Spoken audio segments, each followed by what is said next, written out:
Buenos días, ingeniero. El día de hoy mi grupo va a exponer sobre los metales de transición y sus compuestos. Sabemos que los metales de transición pues están situados en la parte central de la tabla periódica en el bloque D exactamente.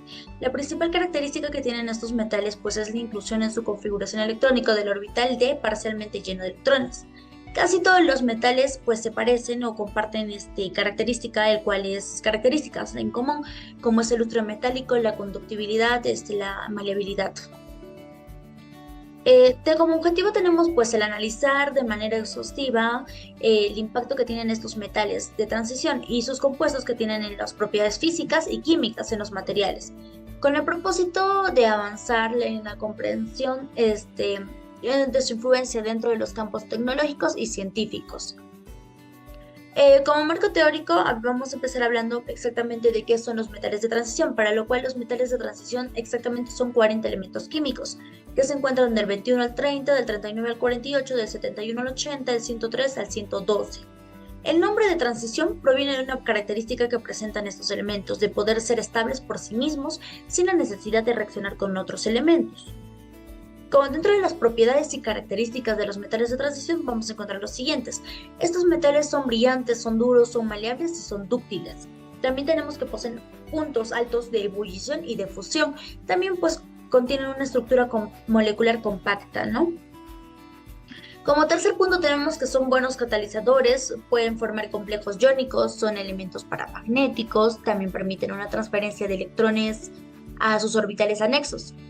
También pueden hidrolizarse fácilmente, también son coloreados, pueden ser opacos o brillantes, ¿no? Y también poseen una alta densidad.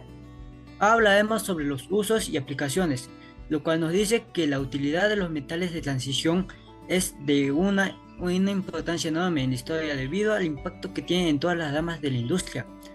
Es posible que en las profundidades marinas aún fueran un misterio para nosotros si no fuera por la tecnología basada en los metales, que se puede resistir a enormes presiones abismales. Al ser productos naturales no renovables, se debe cuidar con su explotación e implementar sistemas de reciclaje que permitan reutilizar los metales. Ahora les pasaré con mi compañero. Hoy les voy a hablar sobre los factores que afectan la reactividad de los metales de transición. Como primer punto tenemos el tamaño y carga nuclear, y a medida que aumenta la carga nuclear en un elemento de transición, su reactividad puede variar, bien subir o puede bajar. También la configuración electrónica, que es la disposición de electrones en los orbitales, que ya conocidos son la S, la D, la P y la F. La estabilidad de los estados de oxidación. Algunos metales de transición muestran una preferencia por estados de oxidación particulares.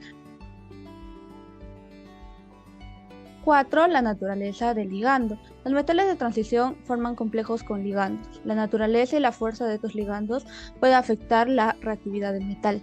5. Condiciones de reacción. Los factores como la temperatura, la presión y la presencia de catalizadores pueden influir en la reactividad de los metales de transición. 6. Efecto de la superficie.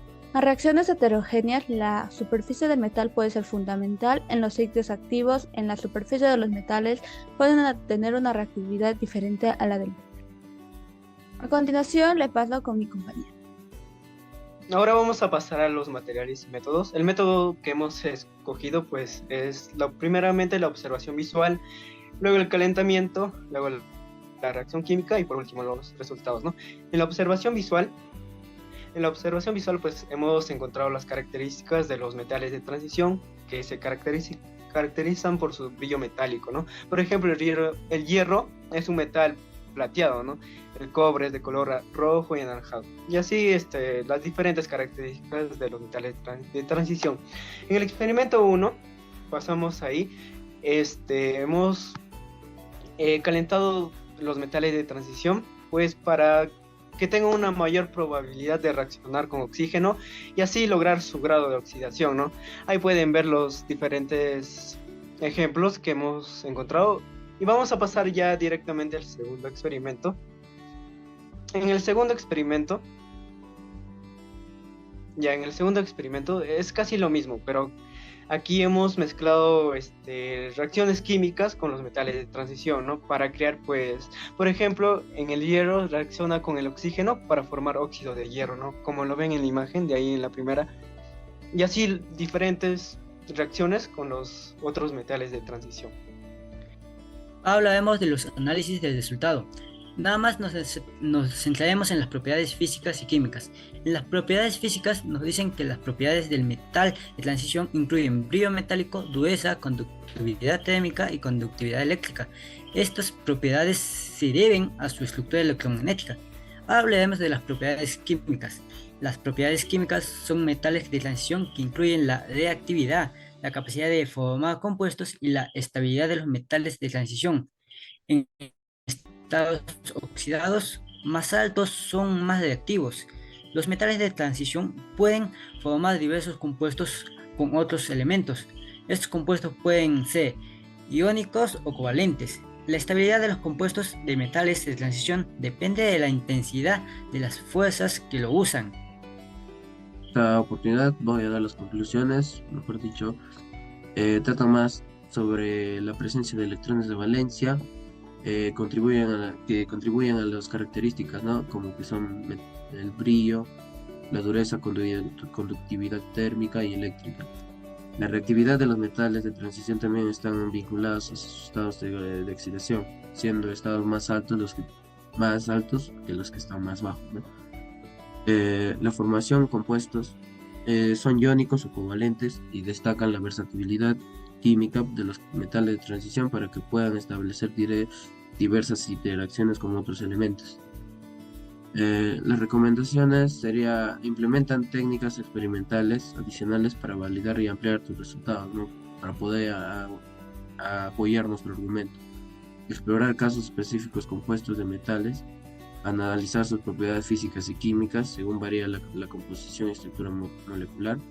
Considera la posibilidad de estudiar la influencia de factores externos como la temperatura, presión y volumen, las propiedades de los metales y sus compuestos.